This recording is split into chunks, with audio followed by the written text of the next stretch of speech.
A phrase you'll often hear when people talk about retro games is whether or not certain games aged well. So, what does this mean? Well, the general idea is that the game is still good today despite its age. Naturally, that can mean different things to different gamers, but people will generally consider a lot of the same factors when making these judgments. And it's not just about whether or not the game is still fun, because some gamers will tell you that for certain games, despite not aging well, they still enjoy them.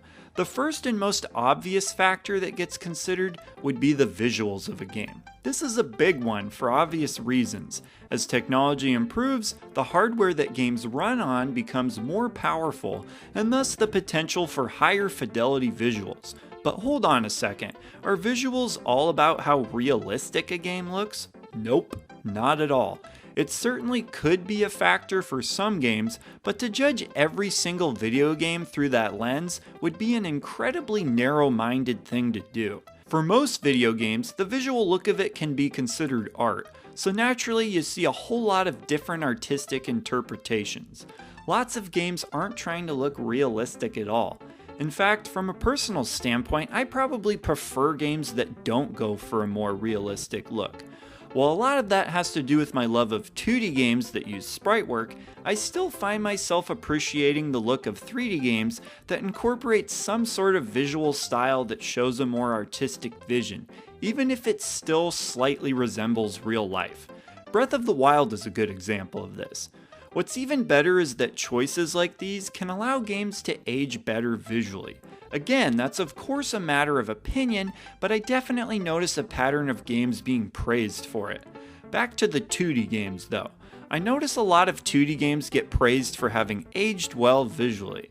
In fact, it's so popular that 2D sprite work remains a popular visual style for indie developers, and it's great to see.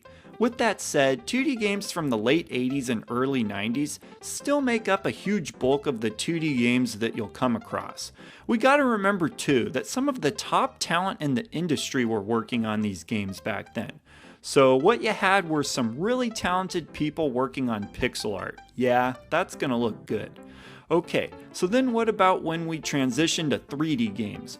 Well, most people will tell you that the early era of 3D games have not aged well visually, being the days of PS1, N64, and Sega Saturn.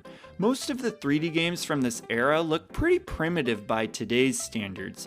However, I think this is a good opportunity for me to point out that just because these games may have aged poorly in the visual department, it doesn't mean all gamers consider the games to have aged poorly overall. For example, I don't think Star Fox 64 has aged well visually, but I do still think it's a blast to play. It's not just all about the visuals. There are plenty of other factors too, with one of the biggest ones being how the game still plays. The game design, its structure, how it controls, stuff like that. These are some of the essentials when it comes to good game design. If you do all the simple things right, then a game has a much better chance of aging well. Star Fox 64 is still a fun game in all those aspects, so I, as well as many other gamers, can live with the visuals. What happens sometimes though is that a game can age poorly simply because of games that come after it, that are similar but just do so many things better that it makes the original game seem worse. This usually happens with games in the same genre, with games in the exact same series being some of the best examples. One that always comes to mind for me is Super Metroid over the original Metroid game on NES. I would still say that the original Metroid is a good game, but compared to Super Metroid, I just feel like that game does everything better, and there's a large majority of gamers who would agree with me. This can get tricky though, because different gamers are going to have different opinions on what's outdated and what still holds up.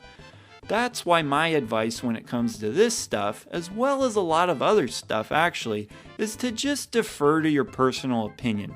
If something still feels playable to you, and you're able to still enjoy it, then it is aged well to you, and that's all that matters. Heck, for some people there's no such thing as a game aging poorly.